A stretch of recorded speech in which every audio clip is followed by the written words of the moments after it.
CBeebies Bedtime Story.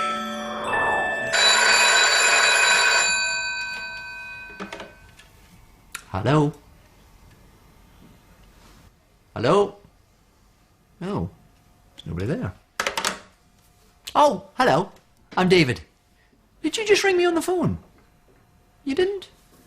Well, somebody did. Oh, I know who it was. It was Matilda's mummy.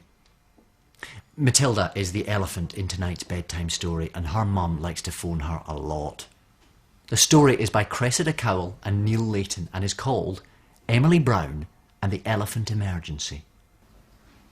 Once upon a time, there was a little girl called Emily Brown and an old grey rabbit called Stanley.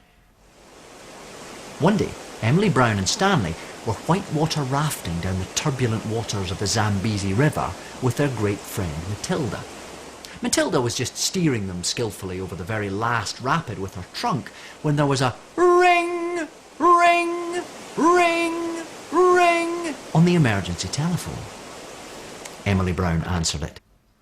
"Emily Brown speaking, can I help you?" "Help," said the voice at the other end of the line. "This is Matilda's mummy here, and I'm terribly worried. I'm worried that your boat might sink. I'm worried that you might get eaten by crocodiles. I'm worried that the hippos could be bad-tempered. And Matilda isn't wearing her Wellington boots. Matilda has to be so careful that she doesn't catch a cold." "Elephants don't wear Wellingtons, Matilda's mummy," replied Emily Brown. "And this phone is for emergency calls only. Please do not phone unless you have an emergency." And Emily Brown put down the phone politely. A few days later, Emily Brown and Stanley were searching for a new species in the land of the dinosaurs.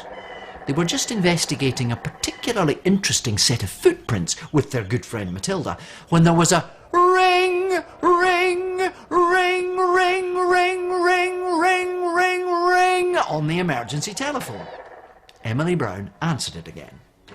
"Hello, this is Emily Brown. What is your emergency?" "It's Matilda's mummy again," said Matilda's mummy. "Can I speak to Matilda? I'm even more worried than I was before. I'm worried that a brontosaurus might sit on someone. I'm worried that the T-Rex might give Matilda a nip with his pointy teeth. And it's way past 5 o'clock and Matilda hasn't had her tea yet. Matilda has to have her tea on the dot of 5 o'clock. "Elephants do not have tea times, Matilda's mummy," replied Emily Brown. "Matilda will eat when she is hungry." "Again, Matilda's mummy, can I ask you not to call this phone unless you have a real emergency? This telephone is for emergency calls only." And Emily Brown put down the phone a bit more firmly this time. A few days later, and Emily Brown and Stanley were climbing the peak of Mount Everest. Poor Matilda was having a little trouble holding on to the rope because of her Wellingtons and her lunchbox getting in the way, when there was a ring, ring, ring, ring on the emergency telephone. "Hello," snapped Emily Brown. "Emily Brown speaking, and this better be a proper emergency." "It certainly is," said Matilda's mummy. "This is Matilda's mummy here, and I am more worried than ever. I'm worried that Matilda might get caught in an avalanche. I'm worried that Matilda might get frostbite on her trunk, and Matilda seems to have forgotten to wear her nice clean socks again. Matilda is a very smart elephant, and she likes to look spotless at all times." "Matilda's mummy," cried Emily Brown, very firmly indeed. "Elephants do not wear socks, clean or otherwise, and clean socks are not an emergency." A few days later still, and Emily Brown and Stanley were searching for diamonds in the deepest, most caves of the earth. But Matilda was not joining in. She was worried she might lose a Wellington, or drop her lunchbox, or dirty her nice clean socks.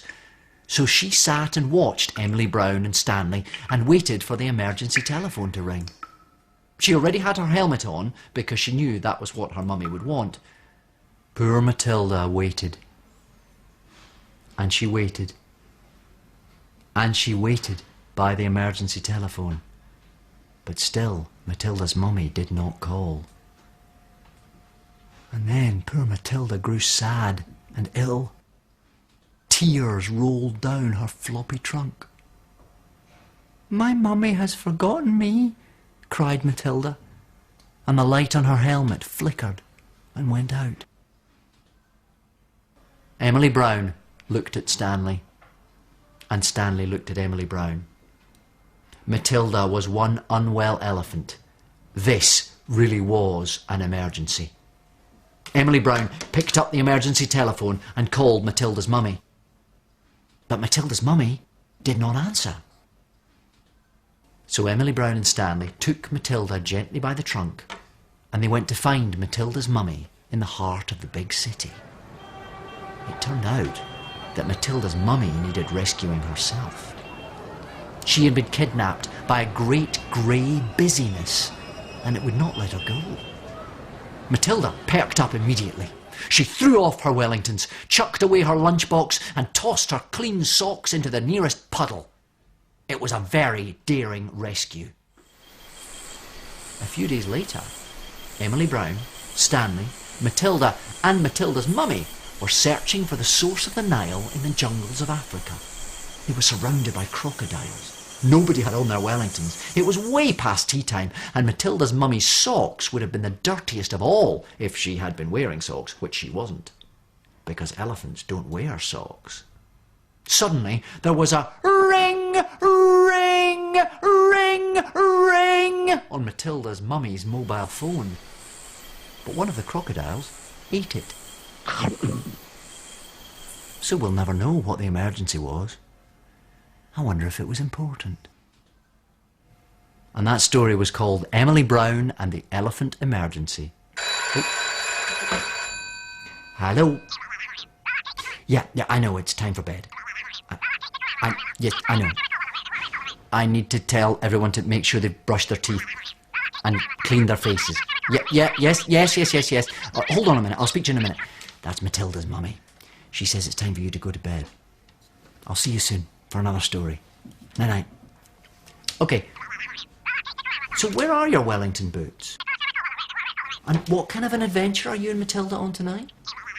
Oh. Okay. Good luck.